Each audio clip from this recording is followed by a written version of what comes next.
नमस्ते दोस्तों। हमने अपनी पिछली 2 क्लास में सूक्ष्म जीवों और विशेषकर जीवाणु के बारे में अध्ययन किया था, जिसमें हमने जीवाणु के सामान्य प्रश्न कौन कौन से अपने एग्जामों में पूछे जाते हैं, इसके अलावा जीवाणुओं का जो आर्थिक महत्व उसके बारे में भी बात की थी। आज की इस ऑनलाइन क्लास में हम कवक के बारे में अध्ययन करेंगे। किसके बारे में? कवक, जिसको इंग्लिश में हम फंगस या फंगी कहते हैं। और इससे रिलेटेड कौन कौन से क्वेश्चन हैं वो अपने रिट L2 साइंस में पूछे जा सकते हैं, उसके बारे में आज हम डिटेल से बात करेंगे। तो रोज़ शाम को अपनी 8:15 पर L2 साइंस की ऑनलाइन क्लास स्टार्ट होती है। अगर आप न्यू स्टूडेंट हो तो इस चैनल को सब्सक्राइब करना ना भूलें। ये चैनल आपका, मेरा नहीं है। तो आप सब्सक्राइब करोगे तभी आपका ये चैनल अपना बना रहेगा। तो आपका अपना चैनल है, सब्सक्राइब करना ना भूलें और साथ में बेल वाले आइकॉन पे क्लिक करना ना भूलें कि जब भी अपनी ऑनलाइन क्लास हो तो आपके पास नोटिफिकेशन प्राप्त हो सके। तो चलो बिना टाइम ख़राब किए हम टॉपिक पे आते हैं। तो सबसे पहले आज का जो टॉपिक हम स्टार्ट कर रहे हैं उस टॉपिक की जब शुरुआत करते हैं तो शुरुआत में सबसे पहले अपना जो टॉपिक होगा, क्या नाम होगा टॉपिक का? कवक। किसकी बात कर रहे हैं हम? कवक की। तो सबसे पहले देखो यहाँ मैं लिख रहा हूँ कवक। आप सब जानते हो कि कवक को हम इंग्लिश में क्या बोलते हैं? फंगी बोलते हैं। तो सबसे विशेष बात रखनी, कवक को इंग्लिश में क्या नाम कहा मैंने? फंगी कहते हैं। अब यहाँ से कुछ बातें हम समझ लेते हैं कि कवक को हम अपनी रोज़मर्रा की जो लैंग्वेज है, ये भाषा है, उसके अंदर आपने एक नाम बोलते फफूंद। क्या बोलते? फफूंद, या इसको हम बोल देते फंगस। तो ये शब्द हम किसके लिए यूज करते हैं? कवक के लिए यूज किया जाता है। क्या? फफूंद या फंगस। इसके बाद अब नॉर्मल क्वेश्चनों से स्टार्ट करते हैं कि सबसे पहले बात तो अपने को ये पता होना चाहिए कि जो कवक है, कवक का अध्ययन, कवक की जो स्टडी है, उसको हम क्या बोलते हैं? माइकोलॉजी। क्या बोलते हैं? कवक के अध्ययन को हम क्या बोलते हैं? माइकोलॉजी। और ये क्वेश्चन तो नॉर्मली पूछ लिया जाता है कभी कभार कि फादर ऑफ माइकोलॉजी किसे कहते हैं। तो फिर से मैं रिपीट कर रहा हूँ। सबसे पहले बात आपको याद क्या रखनी थी कि कवक के अध्ययन को क्या बोलते हैं? माइकोलॉजी। और फादर ऑफ माइकोलॉजी हम किसको बोलते हैं? माइकेली को। नाम सुना होगा आपने, माइकेली। फादर ऑफ माइकोलॉजी किसको बोला जाता है? माइकेली को कहा जाता है। एक बार आजकल ये क्वेश्चन में कभी कभार प्रचलित है कि भारतीय कवक विज्ञान, भारतीय माइकोलॉजी। देखो हिंदी, इंग्लिश में तो आपने इसको माइकोलॉजी शब्द कहा है, लेकिन हिंदी में अगर देखा जाए कि कवक के अध्ययन को क्या कहेंगे? कवक विज्ञान। तो सीधी सी बात है कि भारतीय कवक विज्ञान का जनक कौन है? क्वेश्चन क्या आता है कि भारतीय कवक विज्ञान का जनक कौन है? तो यहाँ पर मैं लिख देता हूँ भारतीय कवक विज्ञान। भारतीय कवक विज्ञान का जनक किसको माना जाता है? तो आपने नाम सुना होगा बटलर। क्या नाम लिखा है? बटलर। क्या लिखा है? क्या नाम लिखा है? बटलर। तो भारतीय कवक विज्ञान का जनक किसको माना जाता है? बटलर को माना जाता है। अब हम टॉपिक को आगे लेते हैं। इसके बाद अगर हम शुरू करते हैं तो यहाँ से आपको एक बात है कि जो कवक होती है उसके अंदर कोशिका भित्ति पाई जाती है। कवकों के अंदर क्या पाई जाती है? कोशिका भित्ति, जिसको आप सेल वॉल बोलते हो। यहाँ से क्वेश्चन बहुत अच्छा पूछा जाता है कि कवक की कोशिका भित्ति किसकी बनी होती है? कवक की कोशिका भित्ति किसकी बनी होती है? तो शब्द याद कर लेना, काइटिन। बहुत अच्छा क्वेश्चन है, बहुत कॉम्पिटिशन एग्जामों में पूछा जा चुका है कि कवक है, कवक की कोशिका भित्ति है, वो किसकी बनी होती है? काइटिन की। तो कवक की कोशिका भित्ति किसकी बनी होती है? काइटिन की। इसके पश्चात आपको यहाँ से एक बात हम और याद कर लें कि जो कवक होता है उस कवक में जो संचित भोजन होता है, संचित भोजन किस रूप में संग्रहित होता है? तो कवक में जो संचित भोजन, संग्रहित फूड होता है, वो किस रूप में संचित होता है? तो नाम याद रखना है, ग्लाइकोजन। कवक में संचित भोजन है वो किस रूप में होता है? ग्लाइकोजन के रूप में पाया जाता है। यहाँ से और बात करें कि सबसे विशेष बात है कि जो आपका कवक होता है, कवक के अंदर पर्णहरित क्लोरोफिल नहीं पाया जाता। अब पर्णहरित क्लोरोफिल नहीं पाया जाता तो इसका मतलब क्या होगा कि कवक है वो प्रकाश संश्लेषण नहीं कर सकता, और प्रकाश संश्लेषण नहीं कर सकता तो वो अपना भोजन स्वयं नहीं बना पाएगा, और स्वयं नहीं बनाने का मतलब स्वपोषी नहीं है। स्वपोषी नहीं है तो इसका मतलब कवक क्या होता है, परपोषी होता है, भोजन के लिए दूसरे पर आश्रित रहता है। तो यहाँ पर विशेष बात याद कर लेना, जो मैं समझा दूँ आपको, परपोषी होता है, परजीवी होता है, परपोषी बोलते हो कि कवक के अंदर जो कवक होता है उस कवक में पर्णहरित नहीं पाया जाता, अर्थात उसमें प्रकाश संश्लेषण की क्रिया नहीं होती है, इस कारण से वो क्या होता है, परपोषी होता है। इसके बाद मैं आपको बता दूं, जो कवक होता है, कवक की हम बात करें तो कवक मुख्यतः एक कोशिकीय से बहुकोशिकीय होता है। ज़्यादा अगर देखा जाए तो जो कवक होते हैं वो बहुकोशिकीय होते हैं। जो कवक होते हैं वो क्या होते हैं, बहुकोशिकीय होते हैं। लेकिन यहीं मैं आपको एग्जाम्पल बढ़ा दूं कि ईस्ट नाम सुना होगा आपने, इसके तो बहुत अच्छे क्वेश्चन भी बनते हैं और इसका आर्थिक महत्व बहुत लाभ भी है। ईस्ट का नाम सुना होगा। ये जो ईस्ट कवक होता है वो आपका एक कोशिकीय होता है। ईस्ट जो कवक है वो क्या होता है, एक कोशिकीय होता है। अब कवक का शरीर होता है वो कवक जाल के रूप में, माइसिलियम के रूप में होता है, जिसमें छोटे छोटे कवक तंतु पाए जाते हैं जिन्हें हाइफी कहते हैं। बहुत अच्छे क्वेश्चन बनते हैं यहाँ से। तो इसके लिए अगर मैं इसको यहाँ लिखना चाहूँ तो लिख सकता हूँ कि कवक का शरीर, कवक का शरीर, कवक जाल शब्द याद करना है।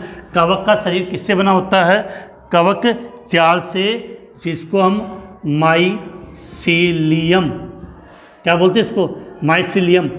कवक का शरीर कवक जाल का या माइसिलियम का बना होता है।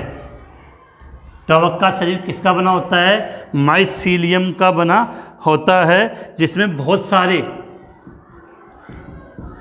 जिसमें बहुत सारे कवक तंतु, जिसको बोलते हैं हाइफी या हाइफे बोलते हैं, जिसको क्या बोलते हैं, हाइफी कवक तंतु पाए जाते हैं। अब यहाँ से मैं कुछ चीज़ें आपको क्लियर कर दूँ। पहली बात तो आपको ये क्लियर होना चाहिए कि जो कवक है, किसकी बात कर रहा हूँ मैं, कवक की। तो कवक का जो शरीर बना होता है उसको हम क्या बोलते हैं, कवक जाल। इसके लिए जो टर्म्स काम में ली जाती है वो आपके लिए इंपॉर्टेंट है, क्या बोलते हैं इसको, माइसिलियम। और इस कवक जाल में बहुत सारे कवक तंतु होते हैं जिनको हम हाइफी कहते हैं। तो ये नॉर्मल पॉइंट थे जिनके लिए हमने कवक के लिए बातें की थी। इनको हम वापस एक बार डिटेल से रिपीट कर लेते हैं जिससे अपने को कन्फ्यूजन ना हो। सबसे पहले स्टार्ट करते हैं कवक। कवक को क्या बोलते हैं, फंगी। नॉर्मली भाषा में इस कवक को आप क्या कहोगे, फफूंद या फंगस। क्या बोलेंगे, कवक को फफूंद या फंगस। कवक का जो अध्ययन है, क्या लिख रहा हूँ मैं यहाँ, कवक का अध्ययन। कवक के अध्ययन को आप कवक विज्ञान तो कोई पूछेगा नहीं, सीधा क्वेश्चन आता है माइकोलॉजी। कवक विज्ञान, माइकोलॉजी अध्ययन होता है। और फिर क्वेश्चन ये अच्छा आएगा कि फादर ऑफ माइकोलॉजी, कवक विज्ञान का पिताजी, पिता किसे कहा जाता है, तो याद रखना माइकेली। कवक विज्ञान का पिता किसको हम कहेंगे, माइकेली को कहेंगे। अगर कभी कभार ये क्वेश्चन आ जाए कि भारतीय कवक विज्ञान, भारतीय क्या हो गया, भारतीय कवक विज्ञान, भारतीय सही कर लेते हैं इसको कि क्या लिखा हमने यहाँ पे, भारतीय कवक विज्ञान का पूछ लिया जाए तो याद कर लेना शब्द किसको माना जाता है, बटलर को। भारतीय कवक विज्ञान का जनक हम किसको मानते हैं, बटलर को। और सबसे अच्छा क्वेश्चन यहाँ से बनता है कि जो कवक की कोशिका भित्ति होती है, क्या लिखा मैंने, कवक की कोशिका भित्ति। कवक की जो कोशिका भित्ति बनी होती है वो किसकी बनी होती है, काइटिन की। किसकी, काइटिन की बनी होती है। कवक में जो संश्लेषित भोजन, संचित भोजन होता है वो किस रूप में संग्रहित रहता है, ग्लाइकोजन के रूप में। कवक में जो संग्रहित भोजन होता है वो किस रूप में संग्रहित रहता है, ग्लाइकोजन के रूप में। सबसे विशेष बात है कि कवक में पर्णहरित नहीं पाया जाता, क्रॉस लगा दिया पर्णहरित पे, कि कवक में पर्णहरित नहीं पाया जाता। इस कारण से जो कवक होते हैं वो क्या होते हैं, परपोषी होते हैं, भोजन के लिए किसी और पे निर्भर रहते हैं। कवक मुख्यतः क्या होते हैं, बहुकोशिकीय। लेकिन हमने एक एग्जाम्पल पढ़ रहे हैं ईस्ट, ये क्या होता है, एक कोशिकीय होता है। क्या होता है, एक कोशिकीय होता है। इसके बाद अगर हम आगे बात करें तो कवक का शरीर, कवक का शरीर कवक जाल से बना होता है। कवक का शरीर किससे बना होता है, कवक जाल से बना होता है, जिसे हम माइसीलियम कहते हैं। क्या कहते हैं, माइसीलियम। और इसमें बहुत सारे कवक तंतु पाए जाते हैं, जिन्हें कवक तंतु तो शब्द याद रहते हैं, जिन्हें हाइफी कहते हैं। तो ये बातें थी अपनी किसके लिए, कवक के लिए नॉर्मल बातें की है। जो स्टूडेंट अभी क्लास से जुड़े हैं वो चैनल को सब्सक्राइब करना ना भूलें। इसके बाद हो सके तो अपने जितने भी साथी हैं उनको ये लिंक ज़रूर शेयर करें, जिससे वो भी इस ऑनलाइन क्लास का लाभ उठा सकें। तो ये तो किसके बारे में हमने बात की थी, कवक के बारे में। किसके बारे में बात की थी, कवक। तो ये कवक के नॉर्मल पॉइंट है जो मैंने एक साथ इस चार्ट के रूप में से बना दिए हैं। आप इसका स्क्रीनशॉट ले लें, उसके बाद हम आगे नेक्स्ट इसको आगे बढ़ाते हैं, जिसमें हम कुछ विशेष बातें कर लेंगे। तो उम्मीद है आपने इसका स्क्रीनशॉट ले लिया होगा। तो हम आगे बात करते हैं। तो विशेष पॉइंट है कि जैसे कोशिका भित्ति काइटिन वाला है, और क्या बोलते हैं, पर्णहरित प्रकाश संश्लेषण की क्रिया नहीं होती, इस कारण से क्या होता है, परपोषी होता है। बाकी बातें तो आप सब पढ़ी हुई होगी आपकी। अब देखो कि हम बात करते हैं कवक में पोषण कि ये सब चीज़ें जब हम पढ़ेंगे आर्थिक लाभ में, महत्व में, तो वहाँ पर ये रिलेटेड आपस में टच होती है। तो आगे जब हम स्टार्ट करते हैं टॉपिक, तो यहाँ टॉपिक में लिख रहा हूँ कवकों में पोषण, लिख देता हूँ। क्या बात करें, कवकों में पोषण। तो कवकों में पोषण के आधार पर क्योंकि हमें पता है कि जितने भी कवक होते हैं, जितने भी कवक होते हैं, जितने फिर से रिपीट करो, जितने भी कवक होते हैं वो परपोषी होते हैं। तो यहाँ पर मतलब कि कवकों को हमने 3 कैटेगरी में डिवाइड किया है। सबसे पहला मैं लिख रहा हूँ परजीवी कवक। क्या लिखा, परजीवी कवक। परजीवी के बाद हम बात कर लेते हैं सहजीवी कवक। क्या लिखा, सहजीवी कवक। और उसके बाद हम बात कर लेते हैं मर्तोपजीवी कवक। कितने प्रकार के कवक की बात करें, 3 प्रकार के कवक की बात कर रहे हैं। कवकों का पोषण नहीं पढ़ना, यहाँ जो हम एग्जाम्पल पढ़ेंगे हमें उनको याद करना कि वहाँ से क्वेश्चन आता है। तो फिर से रिपीट कर रहा हूँ कि कवकों में पोषण 3 कैटेगरी में, परजीवी कवक, सहजीवी कवक और मर्तोपजीवी कवक। तो अगर हम इनके एग्जाम्पल की बात कर लेते हैं साथ में तो ज़्यादा बेहतर रहेगा। जो आपका परजीवी कवक है, इसका एग्जाम्पल होता है एक तो पक्सीनिया। क्या लिखा है, पक्सीनिया। फिर से रिपीट करो, पक्सीनिया। और एक एग्जाम्पल इसका हम याद कर लेते हैं, ऑस्टिलागो या ऑस्टिलेगो बोलते हैं, ऑस्टिलागो या ऑस्टिलागो।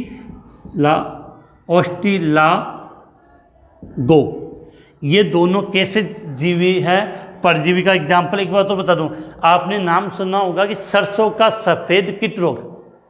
सरसों का जो सफ़ेद कीट रोग है वो इसी पक्सीनिया प्रजाति के कारण होता है। इसके बाद हम बात किसकी करें, सहजीवी कवक की। तो सहजीवी कवक में एक तो आपने नाम पढ़ा होगा माइकोराइजा, माइकोराइजा, और दूसरा तो सबसे अच्छा परिचित है आपका लाइकेन। सब जानते हो इसके बारे में, और बहुत अच्छे से क्वेश्चन बनेंगे इसके। तो लाइकेन, तो एक सहजीवी तो क्या हो गया आपका माइकोराइजा, दूसरा लाइकेन। इसके बाद अगर हम मर्तोपजीवी की बात करें, किसकी बात करें, मर्तोपजीवी की, तो आपने ये नाम सुने होंगे, एक तो राइजोपस, म्यूकर, पेनिसिलियम। फिर से रिपीट कर रहा हूँ, राइजोपस, म्यूकर, पेनिसिलिन। यहाँ केवल एग्जाम्पल नहीं पढ़ने, इन एग्जाम्पल से रिलेटेड बातें उनके बारे में भी बात करनी है। तो यहाँ तो कोई इतनी विशेष बात नहीं है कि मैंने क्या लिखा है, परजीवी। परजीवी कवक का एग्जाम्पल आपने क्या लिख लिया, पक्सिनिया।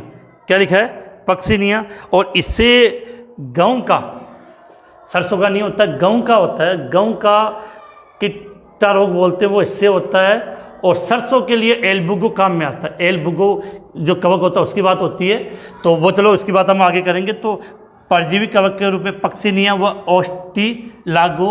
सहजीवी कवक की बात करें तो माइकोराइजा, लाइकेन। और मर्तोपजीवी कवक तो राइजोपस, म्यूकर, पेनिसिलिन। पहले छोटा सा पोर्शन इनको संचाल लेते हैं। राइजोपस और म्यूकर के लिए तो आपने पढ़ा होगा कि रोटी या ब्रेड पर जो फफूंद पाई जाती है, रोटी या जो डबल ब्रेड हम बोलते हैं, उस पर आपने देखा कि रोटी या ब्रेड 3-4 दिन की और 2 दिन की हो जाती है, तो उन पर फफूंद जमा हो जाती है। तो वो फफूंद कौन सी होती है, वो ये राइजोपस या म्यूकर होता है। और पेनिसिलियम के लिए तो बताने की जरूरत नहीं है कि प्रथम एंटीबायोटिक औषधि पेनिसिलिन किससे बनाई गई थी, पेनिसिलियम नोटेटेटम कवक से। और किसने बनाई थी, कमेंट्स में बता सकते हो अगर याद है तो। अलेक्जेंडर फ्लेमिंग ने। किसने, अलेक्जेंडर फ्लेमिंग ने। तो यहाँ से और तो बात नहीं है, ये याद होना चाहिए राइजोपस और म्यूकर कहाँ होती है, डबल रोटी या रोटी। सिर्फ आप बोल सकते हैं रोटी की फफूंद। कभी आपको कोई पूछ लिया जाए तो याद कर लेना कि रोटी की फफूंद अगर हम बात करेंगे तो किसको कहेंगे, रोटी की फफूंद की राइजोपस और म्यूकर। पेनिसिलियम के लिए अपनी बातें होगी। अब यहाँ पर आते हैं सर थोड़ा सा वापस पीछे, माइकोराइजा। माइकोराइजा की बात करें तो उच्च वर्गीय पादपों के साथ कुछ कवक, उच्च वर्गीय पादपों की जड़ों के साथ कुछ कवक होते हैं, वो सहजीवन विकसित करते हैं। उनके लिए हम क्या शब्द लेते हैं, माइकोराइजा। जैसे कुछ कवक होते हैं जो क्या बोलते हैं, माइकोराइजा। लाइकेन, इसके लिए तो बोलने की जरूरत ही नहीं है, शैवाल प्लस कवक का सहजीवन क्या कहलाता है, लाइकेन। और इसके तो 3-4 महत्व है। तो अगर हम बात करें किसकी, माइकोराइजा की, तो हम बात कर लें, तो बात करें माइकोराइजा के लिए क्या लिख सकते हैं हम कि उच्च वर्गीय पादप। और इसका एग्जाम्पल है तो पाइनस का नाम सुना होगा। उच्च वर्गीय पादप की जड़ों, ये कवक कहाँ होगा, जहाँ माइकोराइजा शब्द हम यूज करते हैं कि उच्च वर्गीय पादप। उच्च वर्गीय पादप का एग्जाम्पल हमने क्या लिख लिया, पाइनस। तो उच्च वर्गीय पादपों की जड़ों में कवक सहजीवन करता है, ये सहजीवन साथ में रहता है। तो वहाँ हम कौन सा शब्द काम में लेते हैं, कौन सा शब्द, माइकोराइजा शब्द काम में लेते हैं। अब लाइकेन में आपको यहीं पढ़ा देता हूँ कि अलग से ना पढ़ना पड़े। सबसे पहले माइंड में क्लियर होना चाहिए लाइकेन है क्या। तो लाइकेन के लिए याद होना चाहिए शैवाल प्लस कवक का सहजीवन।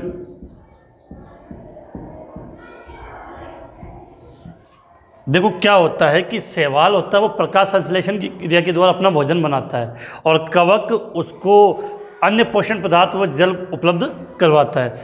तो शैवाल प्लस कवक का सहजीवन होता है, साथ में रहते सहजीव बोलते हैं। उसके लिए हम शब्द क्या प्रयुक्त करते हैं, लाइकेन शब्द का। क्या बोलते हैं, लाइकेन। अब यहाँ से इस लाइकेन, जब शैवाल प्लस कवक दोनों साथ में होंगे तो क्या बोलेंगे, लाइकेन। इस लाइकेन का आर्थिक महत्व है, लाभ क्या, वो पॉइंट मैं यही के लिए करा रहा हूँ आपको कि एक तो सबसे विशेष बात याद करनी है कि इसे किसान का मित्र कहा जाता है, किसान का मित्र। लाइकेन को हम क्या बोलते हैं, किसान का मित्र। अब बेटा किसान का मित्र बोलेंगे तो खेती से रिलेटेड है कि जो लाइकेन होता है वो मर्दा मिट्टी का निर्माण करने में सहायक होता है। तो यहाँ लिख सकते हो किसान का मित्र, उसके आगे लिख सकते हैं मर्दा निर्माण में। क्या लिखा है, मर्दा निर्माण में क्या होता है, ये सहायक होता है। मर्दा निर्माण में क्या होता है, लाइकेन होता है वो मृदा के निर्माण में सहायक होता है, इसलिए हम किसान का मित्र कह देते हैं। और एक विशेष सबसे जो इम्पोर्टेंट पॉइंट अगर हम समझना चाहें लाइकेन के लिए, इसे वायु प्रदूषण संकेतक के रूप में भी जाना जाता है। किसके रूप में? वायु प्रदूषण संकेतक। तो एक बात समझना, जहाँ पर वायु प्रदूषण होगा वहाँ पर SO2 की मात्रा ज़्यादा होती है, सल्फर डाइऑक्साइड। जहाँ पर वायु प्रदूषण होता है वहाँ पर SO2 की मात्रा ज़्यादा होती है, और SO2 की मात्रा ज़्यादा होगी वहाँ पर लाइकेन नहीं उगता है, वहाँ पर लाइकेन नहीं उगता है। इसका मतलब जहाँ पर लाइकेन नहीं है इसका मतलब वहाँ पर प्रदूषण ज़्यादा, क्योंकि वहाँ SO2 की मात्रा ज़्यादा होगी। इस कारण से इसका उपयोग किसमें? पर्यावरण प्रदूषण संकेतक के रूप में इसका प्रयोग किया जाता है। तो उसके लिए हम लिख लेते हैं इसको। तो वायु प्रदूषण संकेतक के रूप में, तो यहाँ हम चाहे तो ये बात लिख सकते हैं कि एयर पोल्यूशन इंडिकेटर बोल देते हैं, एयर पोल्यूशन इंडिकेटर या वायु प्रदूषण संकेतक, एयर पोल्यूशन इंडिकेटर के रूप में हम किसका प्रयोग करते हैं? लाइकेन। और एयर वायु प्रदूषण संकेतक का मतलब आप याद कर सकते हो, जहाँ SO2 की मात्रा अधिक होती है वहाँ लाइकेन नहीं उगता है। शॉर्ट में लिख दो नहीं तो भूल जाओगे कि SO2 की नजर नहीं आ रहा तो थोड़ा जगह लेते हैं कि SO2 की मात्रा अधिक होने पर लाइकेन नहीं उगता है, लाइकेन नहीं उगता है। इसके बाद लाइकेन के लिए एक चीज़ कि आपने जब 10th क्लास तक पढ़ा होगा तो जनरल साइंस में या नॉर्मल साइंस में हमने पढ़ा था कि अम्ल उच्छाद, और बोलते हैं अम्ल नीले को लाल करता है। याद आया? क्या काम लेते? लिटमस पत्र, लिटमस पत्र। तो यहाँ से आपके माइंड में बिल्कुल लिटमस पत्र होते हैं, वो किसके बने होते हैं? लाइकेन के। थोड़ा सा जल्दी नहीं समझ में आए कि लिटमस पत्र क्या लिखा है? लिटमस पत्र होता है वो किसका बना होता है? लाइकेन का बना होता है। लिटमस पत्र किसका बना होता है? लाइकेन का बना होता है। तो एक बार हम इसका वापस से पढ़ लेते हैं और इसको कंसेप्ट को पूरा क्लियर करने की कोशिश करते हैं कि सबसे पहले देखो हम बात करते हैं कि हमने टॉपिक क्या स्टार्ट किया? कवकों में पोषण। क्या लिख रहा हूँ मैं यहाँ पे? कवकों में पोषण। तो कवकों में पोषण के आधार पे हमने इस कवक को, इसको कवक को 3 कैटेगरी में डिवाइड कर दिया था कि एक को तो हमने बोल दिया परजीवी, क्या नाम दे दिया? परजीवी। दूसरा था आपका सहजीवी, और तीसरे को मैंने क्या लिखा? मर्तोपजीवी। पोषण से लेन देन नहीं है, हमें तो इनके एग्जाम्पल से क्वेश्चन पकड़ना है। सबसे पहली बात थी कि परजीवी का एग्जाम्पल की बात करें तो एक तो याद कर रखना था पक्सिनिया। पक्सिनिया गेहूं में कीटा रोग उत्पन्न करता है। फिर हमने बात आ जाते हैं मर्तोपजीवी। मर्तोपजीवी के 2 एग्जाम्पल हम पढ़े थे, राइजोपस और एक म्यूकर, और एक हो गया आपका पेनिसिलियम। ये सब किसके एग्जाम्पल हो गए? मर्तोपजीवी के।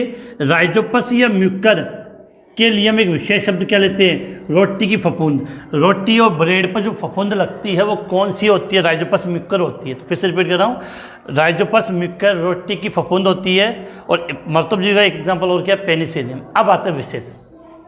सहजीवी कवक के एग्जाम्पल की बात करें तो एक एग्जाम्पल आता है आपका माइकोराइजा। फिर से रिपीट, कौन सा एग्जाम्पल? माइकोराइजा। तो जो माइकोराइजा जो कवक होता है वो उच्च वर्गीय पादपों की जड़ों में कवक के साथ क्या करता है? सहजीवन। एग्जाम्पल जैसे लिख दिया पाइनस। पाइनस एक पादप है बड़ा, उसकी जड़ों में कवक पाया जाता है सहजीवी के रूप में। तो माइकोराइजा शब्द आ जाए तो उच्च वर्ग के पादपों की जड़ों में कौन रहता है? कवक रहता है। इस संबंध को बोलते हैं माइकोराइजा। माइकोराइजा। और ये माइको शब्द ज़्यादा अगर आपने देखा वो कवक के लिए ही हम यूज करते हैं। अब देखो इसके बाद इसका दूसरा एग्जाम्पल हम क्या पढ़ रहे हैं? लाइकेन। इसके बाद इसका दूसरा एग्जाम्पल क्या पढ़ा है? लाइकेन। लाइकेन के लिए मैंने साफ साफ शब्दों में कहा कि लाइकेन का मतलब क्या है? शैवाल तथा कवक का सहजीवन क्या कहलाता है? लाइकेन कहलाता है। शैवाल तथा कवक का, जब शैवाल और कवक साथ में हैं सहजीवी के रूप में, तो क्या होता है? लाइकेन होता है। इस लाइकेन को हम क्या बोलते हैं? किसान का मित्र। किसका मित्र? किसान का मित्र।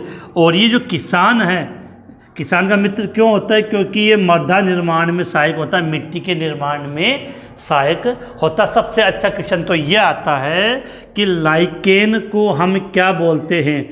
वायु प्रदूषण संकेतक।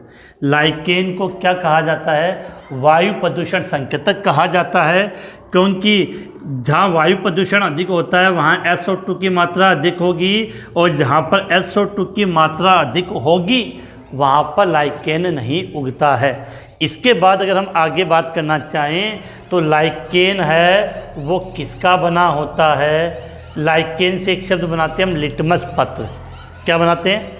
लिटमस पत्र। और ये जानते हो कि अम्ल और क्षार की पहचान के लिए किसका प्रयोग होता है? लिटमस पत्र का प्रयोग होता है। तो ये पॉइंट जो हमने यहाँ पढ़ा, इसका पढ़ लिया, ये पढ़ लिया, तो ये इसके महत्व लाभ में अपने काम में आ जाता है, जो मैंने आपको साथ में पढ़ा दिए हैं। अब आप इसका स्क्रीनशॉट ले लें और उसके बाद हम नेक्स्ट आगे वाले इसको सवाल कवक वाला टॉपिक है, इसको हम आगे बढ़ाते हैं।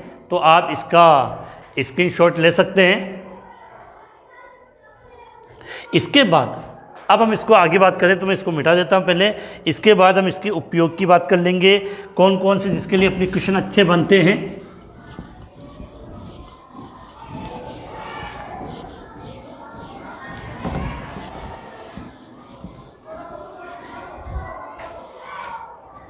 देखो, तो अब हम बात करेंगे कवकों के लाभ या कवकों का आर्थिक महत्व की बात कर सकते हैं। तो इसमें हम बात कर लें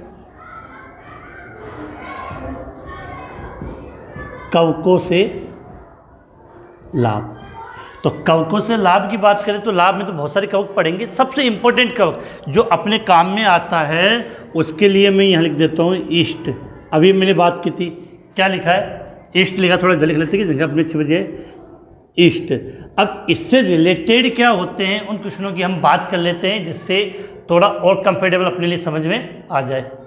तो अब देखो, बात करें इसके लिए तो सबसे पहले बात तो आपको ये याद होनी चाहिए, मैंने पहले भी अभी थोड़ी देर पहले हमने बात की थी कि कवक होते वो मुख्यतः बहुकोशिकीय होती है, लेकिन ईस्ट का जो एग्जाम्पल है कवक के रूप में वो क्या होता है? एक कोशिकीय होता है। क्या होता है? एक कोशिकीय। और इस कवक की एक प्रजाति, जिसका नाम होता है सेकेरामाइसीज, जिसको बोलते हैं सेकेरामाइसीज। क्या नाम बोला मैंने? सेकेरामाइसीज। सेरेवेसी शब्द बोलते हैं, सेरेवेसी, ये शब्द याद रखना, सेकेरामाइसीज सेरेवेसी। आप इसका जो प्रयोग होता है वो डबल रोटी ब्रेड बोलते हैं तथा बियर बनाने में किया जाता है, और उसकी कौन सी प्रजाति? सेकेरामाइसीज सेरेवेसी शब्द का प्रयोग होता है। तो इसके लिए आप चाहो तो यहाँ पर हम अलग से लिख सकते हैं कि ब्रेड तथा बियर बनाने में, याद रखना है, सेकेरामाइसीज सेरेवेसी का उपयोग क्या बनाने में? ब्रेड और बियर बनाने में। बात करें ईस्ट से हमें एक एंजाइम प्राप्त होता है जिसका नाम होता है जाइमेज। बहुत अच्छा एंजाइम है और क्वेश्चन भी बहुत अच्छा बनता है। क्या लिखा है? जाइमेज। तो ईस्ट से कौन सा एंजाइम प्राप्त होता है? जाइमेज एंजाइम। अब इस जाइमेज एंजाइम का कार्य और सुन लेना कि ये जो जाइमेज एंजाइम है वो ग्लूकोज को, किसको? ग्लूकोज को कार्बन डाइऑक्साइड CO2 में परिवर्तित करने का कार्य करता है। तो जो जाइमेज एंजाइम है वो ग्लूकोज को किस में कन्वर्ट कर देता है? CO2 में। विशेष बात है, ग्लूकोज को CO2 में। इसके अलावा जो आपका जो ईस्ट होता है इसमें भरपूर मात्रा में विटामिन B कॉम्प्लेक्स और विटामिन D पाया जाता है। तो इससे आपका विटामिन B कॉम्प्लेक्स और क्या बोलते हैं विटामिन D पाया जाता है। फिर से रिपीट कर रहा हूँ कि जो ईस्ट होता है उसमें विटामिन B कॉम्प्लेक्स और विटामिन D पाया जाता है। यहाँ से एक चीज़ और आपको इम्पोर्टेंट बताना चाहूँगा कि आपने जनन की विधियाँ होती है, एक तो होती है लैंगिक विधि और एक होती है अलैंगिक जनन की विधियाँ, और उसमें आपने नाम सुना होगा मुक्कुलन, और उसका सबसे अच्छा एग्जाम्पल क्या होता है? ईस्ट। तो ये भी आप याद कर सकते हो क्वेश्चन के हिसाब से कि मुक्कुलन ईस्ट में जनन की अगर विधि की बात करें तो सबसे अच्छा क्या याद करना, मुकुलन। मुकुलन का एग्जाम्पल क्या आपका इष्ट है। तो ये कुछ पॉइंट हमने लिखे हैं जिनकी हम बातें कर लेते हैं फिर से एक बार, कि पहला क्या लिखा है मैंने, इष्ट लिखा है।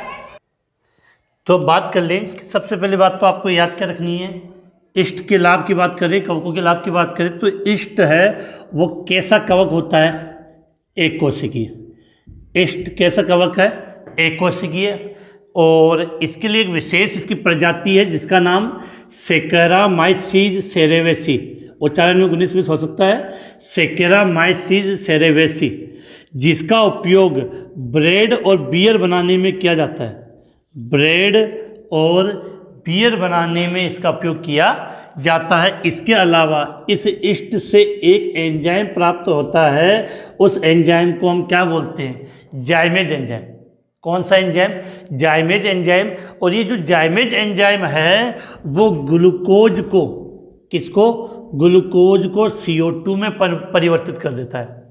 ये जाइमेज एंजाइम है वो ग्लूकोज को CO2 में परिवर्तित कर देता है। इसके अलावा जो इष्ट है इसके द्वारा विटामिन बी कॉम्प्लेक्स है, मतलब इससे काफ़ी बी विटामिन काफ़ी होते हैं इसके अंदर, और विटामिन डी भी इसमें पाया जाता है। और इष्ट की एक फेमस विधि मुकुलन के अगर एग्जाम्पल की हम बात करें तो उसका सबसे अच्छा एग्जाम्पल हम किसको लेते हैं, इष्ट को लेते हैं। तो आप इसके लिए हम बात कर सकते हैं। ये इसके अलावा दो विटामिन की अगर हम बात करें तो ये दो नाम लिख रहा हूँ, इसको आप याद कर लेना, जिसके बिना अपना काम चलने वाला नहीं है। एक तो हम बात कर रहे हैं स्ट्रेपेटोमाइसीज, स्ट्रेपेटो क्या लिखा है, स्ट्रेपेटोमाइसीज ग्रीसिकस, स्ट्रेपेटोमाइसीज ग्रीसिकस। और एक होता है आसाबे, क्या लिखा है, आसाबे, क्या लिखा है, आसाबे गोसिपी, आसाबे गोसिपी। इन दो विटामिन के लिए आपको विशेष बात करनी है। फिर से रिपीट कर रहा हूँ, शब्द है स्ट्रेपेटोमाइसीज ग्रीसिकस। इसके द्वारा तो हमें विटामिन B12 प्राप्त होता है इस कवक के द्वारा। और ये एक दो कॉम्पिटिशन एग्जाम में पूछा भी गया है, आसाबे गोसिपी, इसके द्वारा हमें विटामिन B2 प्राप्त होता है। तो ये दो नाम आप याद कर लेना, एक तो है स्ट्रेपेटोमाइसीज ग्रीसिकस और दूसरा है आसाबे गोसिपी। तो स्ट्रेपेटोमाइसीज ग्रीसिकस के द्वारा विटामिन B12 और आसाबे गोसिपी के द्वारा विटामिन B2 हमें प्राप्त होता है। तो आप इसका स्क्रीनशॉट ले लें, फिर मैं इसको मिटा के आगे हम कुछ और टॉपिक पढ़ते हैं इसी कवक से रिलेटेड जहाँ से अपना क्वेश्चन बनता है। तो सीधी बात है कि इतना हमने पढ़ रहे हैं। और बार बार मैं एक चीज़ की बता रहा हूँ कि मैंने फालतू बातें नहीं लिखी है, केवल जहाँ से क्वेश्चन पुटअप होता है डायरेक्ट उसी की बातें की। और आप इतने हाई लेवल पर कॉम्पिटिशन एग्जाम की तैयारी कर रहे हो, पढ़ रहे हो, तो ये चीज़ें देखते ही आपकी चीज़ में समाज में आ जानी चाहिए। एक बात और, जब तक आप किसी भी टॉपिक को अगर इस प्रकार बिना देखे रिप्रेजेंट नहीं कर पाओगे तब तक वो आपको कंटेस्ट याद नहीं होगा। कंपटीशन क्लास में सबसे इम्पोर्टेंट है कि आपने कितना टाइम पढ़ा, वो इम्पोर्टेंट नहीं है। इम्पोर्टेंट वो है कि कितना आपको याद, सबसे इम्पोर्टेंट बात यह है कि याद आपको कितना, वो इम्पोर्टेंट है। तो हम उसकी बात कर रहे हैं। इसके बाद हम आगे बात करें कि आपने एक हार्मोन का नाम सुना होगा जिसका नाम होता है जिब्रेलिन। जिब्रेलिन हार्मोन होता है, वो हमें एक कवक के द्वारा प्राप्त होता है, जिसके अगर हम नाम की बात कर लूँ तो नाम थोड़ा सा टफ है, जिब्रेला। क्या लिखा है, जिब्रेला फ्यूजिकोराई, फ्यूजिकोरोई या कोराई बोल देते हैं। क्या लिखा है, जिब्रेला। फिर से रिपीट कर रहा हूँ, जिब्रेला फ्यूजिकोराई। इस कवक के द्वारा जिबेरेलिन हार्मोन प्राप्त होता है। और ये जो हार्मोन होता है वो पादप वर्धी हार्मोन होता है, जो पादपों में पुष्पन वृद्धि एवं बीज अंकुरण में सहायक, बीज अंकुरण में सहायक होता है। फिर से रिपीट कर रहा हूँ कि हमने क्या स्टार्ट किया है, ये नाम याद होना चाहिए। कवक का नाम है जिब्रेला। क्या लिखा है? जिब्रेला फ्यूजिकोराई। क्या नाम है? जिब्रेला फ्यूजिकोराई। इससे कौन सा हार्मोन प्राप्त होता है? जिबेरेलिन हार्मोन प्राप्त होता है। जिब्रेला फ्यूजिकोराई से कौन सा हार्मोन प्राप्त होता है? जिबेरेलिन हार्मोन प्राप्त होता है। और ये कैसा हार्मोन है? पादप वर्धी हार्मोन है, जो पौधों की लंबाई बढ़ाने में सहायक होता है, जो पुष्पन में, वृद्धि में और बीज अंकुरण में सहायक होता है। तो ज़्यादा इतना याद नहीं करना, लेकिन इतनी अपने माइंड में बात क्लियर होनी चाहिए, जिब्रेला फ्यूजिकोराई जिब्रेलिन हार्मोन प्राप्त होता है। इसके बाद अगर हम आगे बात करें तो ये तो आपने नाम सुनाई है, पेनिसिलियम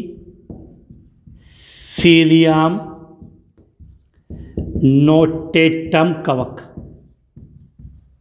ये तो बहुत फेमस है, इसके लिए ज़्यादा बात करने की जरूरत नहीं है। क्या शब्द बोला है?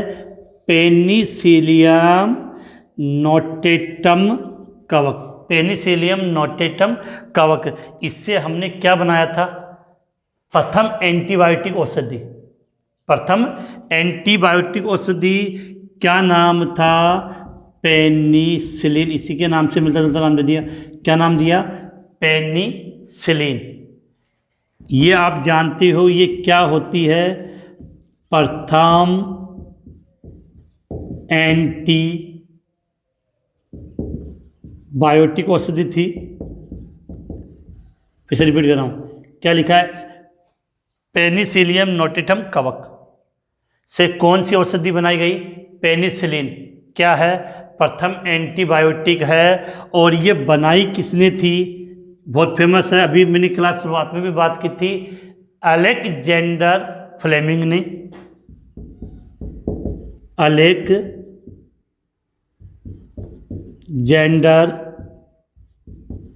फ्लेमिंग किसने बनाई थी? अलेक्जेंडर फ्लेमिंग ने बनाई थी। तो ये बातें आपकी बिल्कुल क्लियर होनी चाहिए। पेनिसिलियम नोटेटम कवक बनाई गई औषधि क्या थी? इससे पेनिसिलिन। और ये जो पेनिसिलिन है वो क्या है? प्रथम एंटीबायोटिक औषधि है। और इसका निर्माण किसने किया था? अलेक्जेंडर फ्लेमिंग ने किया था। यहाँ से एक चीज़ और बता दूँ, जो पेनिसिलियम होता है, क्या बात करें हम? ये पेनिसिलियम, इस पेनिसिलियम का उपयोग पनीर उद्योग में भी किया जाता है। कौन से उद्योग में बेटा? पनीर उद्योग में। पेनिसिलियम का उपयोग हम किस में करते हैं? पनीर उद्योग में भी करते हैं। तो यहाँ से नाम Gibberella fujikuroi, gibberellin hormone, penicillium notatum कवक के बारे में तो सब जानते हैं, पढ़ा हुआ तो कोई विशेष बात नहीं है, लेकिन ये शब्द याद रखना है, उपयोग ज़्यादा महत्वपूर्ण है अपने लिए। तो क्या? पनीर उद्योग में इनका उपयोग किया जाता है। तो स्क्रीनशॉट ले लें, मैं इसको मिटा दूँ, फिर हम आगे बात करते हैं।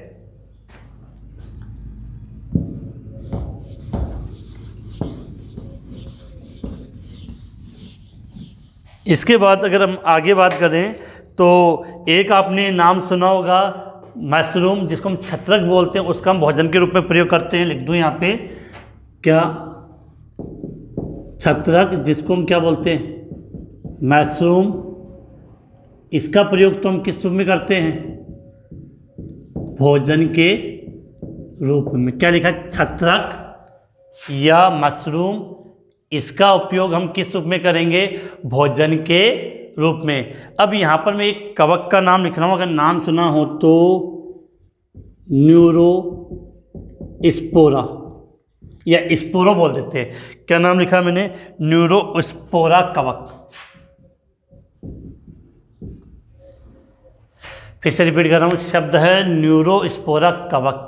कहाँ पढ़ा आपने? बहुत ज़्यादा इंपॉर्टेंट क्वेश्चन, अच्छा क्वेश्चन बन जाता है इसके लिए। न्यूरोस्पोरा कवक।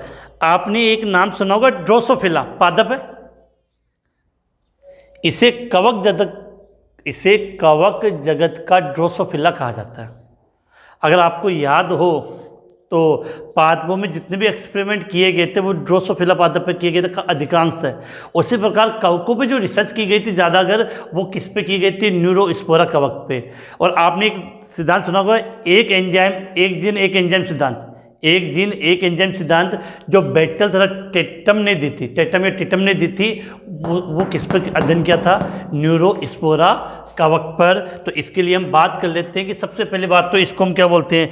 पादप जगत का ड्रोसोफिला, ये नाम याद होना चाहिए। न्यूरोस्पोरा का हम क्या बोलते हैं? पादप जगत का ड्रोसोफिला। पादप जगत का न्यूरोस्पोरा का हम क्या बोलते हैं? पादप जगत का ड्रोसोफिला। और इसने क्या दिया था? एक जीन एक एंजाइम ड्रोसोफिला को कहते हैं। और इस पर जो रिसर्च की गई थी वो एक जीन एक एंजाइम सिद्धांत दिया था। और ये किसने दिया था? बेडल व टेटम या टिटे बोल देते हैं। किसने दिया था? बेडल या बीडल बोलते थे, बीडल व टेटम ने ये सिद्धांत दिया था। बीडल ने ये सिद्धांत दिया। तो यहाँ से क्लियर होना चाहिए। फिर से रिपीट कर रहा हूँ, क्या लिखा? छत्रक या मशरूम, इसका प्रयोग किस रूप में करते हैं? भोजन के रूप में किया जाता है। फिर पादप जगत का ड्रोसोफिला, पादप जगत का ड्रोसोफिला हम किसको कहेंगे? न्यूरोस्पोरा कवक को कहा जाता है। इसी कवक पर एक जीन एक एंजाइम के लिए प्रयोग किया था। किसने? बीडल व टेटम नामक वैज्ञानिक ने यह प्रयोग किया था। इसके बाद छोटी सी एक बात और कर लें कि आपने एक कवक का नाम सुना होगा, एस्परजिलस। यहाँ लिख दूं मैं, एस्परजिलस की बात करें, जिलस, एस्परजिलस, इसके लिए एक शब्द बोलते हैं, विशेष प्रयोगशाला का खरपतवार। क्या शब्द बोला इसके लिए? प्रयोगशाला का खरपतवार। देखो आपने एक नाम पढ़ा होगा, एक तकनीक पढ़ी होगी, टिश्यू कल्चर। टिश्यू कल्चर को हम बोलते हैं संवर्धन। टिश्यू कल्चर में एक माध्यम लेते हैं, संवर्धन माध्यम। ये ऐसा होता है कि उस टिश्यू कल्चर की जो लैब होती है, संवर्धन माध्यम, वहाँ पर भी उग जाता है। इस कारण से इसको हमने क्या नाम दे दिया? प्रयोगशाला का खरपतवार। इसके लिए शब्द बोल दे।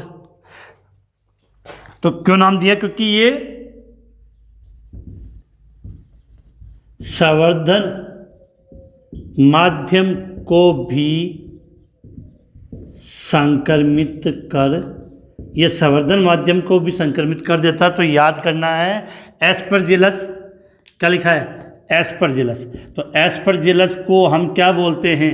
प्रयोगशाला का खरपतवार, जो क्या करता है? संवर्धन माध्यम, टिश्यू कल्चर लैब में हम काम में लेते हैं, उसको भी संक्रमित कर देता है। तो ये चीज़ें, इसका स्क्रीनशॉट लें, फिर हम आगे बात करते हैं। इसके बाद अब कवकों की हानियों में पॉइंट मान सकते हो। इसके बाद कवकों से होने वाले रोग, तो ज़्यादा का रोग तो बात करते पहले, इसका स्क्रीनशॉट लें।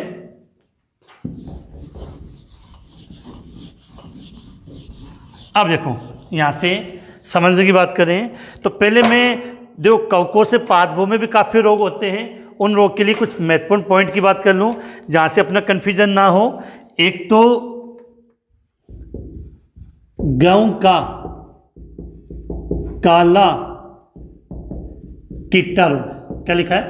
गेहूं का, थोड़ा सा यहाँ ले गया तो थोड़ा सा इधर ले लेते हैं, फिर से रिपीट कर दूं कि गेहूं का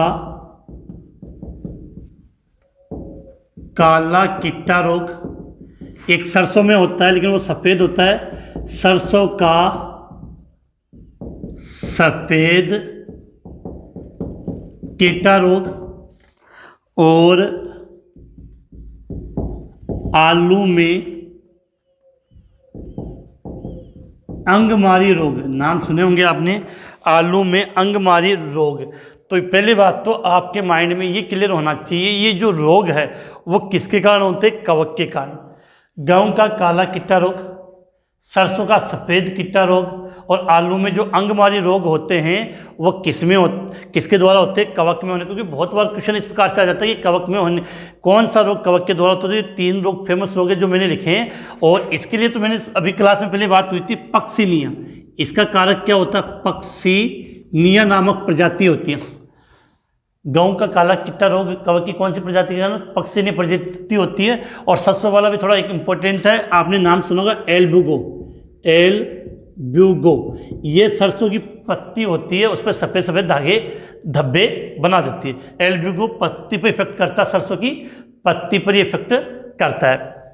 इसके अलावा आलू में अंगमारी एक रोग होता है, वो भी कवकों के द्वारा होता है। अब बात करते हैं मनुष्य में। मनुष्य या जंतु जानवरों से रिलेटेड अगर हम बात करें कि कवकों में कौन सा रोग होता है, तो नॉर्मली ये देखो, ये इसका मतलब खाज खुजली वाले रोग। जो खाज खुजली वाले जो रोग होते हैं वो मुख्यतः किसके द्वारा होते हैं? कवक के द्वारा। और इसके लिए एक लाइन आपने कहीं ना कहीं पढ़ी होगी, मैं फिर से रिपीट कर दूँ। क्या लिख रहे हैं यहाँ पे? गंजा दामाद, गंजा दामाद खाए फ्रूटी। फ्रूटी क्या लाइन लिखी है? गंजा दामाद खाए फ्रूटी। तो यहाँ से अगर समझना चाहो तो गैसे जो गंजापन होता है उसका भी एक कारण क्या होता है? आपका कवक होता है गंजापन। दा से आपने दाद, द से दमा, खा से खुजली, दाद खाज खुजली, ये शब्द हम बोलते हैं, वो सब मुख्यतः कवक के। और फ्रूटी यहाँ पे शब्द याद करना, एथलीट फुट रोग होता है, जिसको हाथी पाँव बोलते हैं हम। एथलीट फुट या जो हाथी पाँव जो रोग होता है, ये सब रोग किसके द्वारा होते हैं? कवक के द्वारा। तो ये याद होने चाहिए। लाइन क्या थी इसको याद करने की? वो तो नॉर्मली आप सबने पढ़ी होगी, फिर भी हम रिपीट कर लें। गंजा दामाद खाए फ्रूटी, तो गैस से गंजापन, दा से दाद, द से दमा, खा से खुजली, और फ्रूटी से एथलीट फुट या हाथी पाँव रोग कहते हैं। ये रोग किसके द्वारा होते हैं? एथलीट बोल देते हैं इसको। अब हम फिर से एक बार रिपीट कर दूं जो मैंने पढ़ाया, कि एक तो ये दो रोग जो मैंने लिखे हैं वो बिल्कुल एग्जाम में पूछे गए, वो हमें याद भी होना चाहिए कि गेहूं का काला कीटा रोग, गेहूं का काला कीटा रोग किसके द्वारा? पक्सिनिया के द्वारा। और सरसों का सफ़ेद कीटा रोग एल्ब्यूगो के द्वारा होता है। इसके अलावा जो गंजा, जो मनुष्य में होने वाले रोग है, तो गंजापन, फिर ये तीन तो साथ याद रहेंगे, दाद, दमा, खुजली, ऐसे रोग होते हैं, वो किसके द्वारा होंगे? कवक के द्वारा। और एक एथलीट फुट या हाथी पाँव रोग है, वो कवक के रोग। होता है क्या इन रोगों में? वो तो जब हम रोग का टॉपिक पढ़ेंगे डिटेल से तो वहाँ बात करेंगे। तो आज की इस क्लास के माध्यम से कवक क्या थे और कवकों से होने वाले रोग, ये कवकों के लाभ, या कॉम्पिटिशन क्लास में जो कवक या फंगस है उससे कौन कौन से क्वेश्चन आते हैं उसके बारे में मैंने बात की। तो आज की ये ऑनलाइन क्लास यहीं हम समाप्त करते हैं।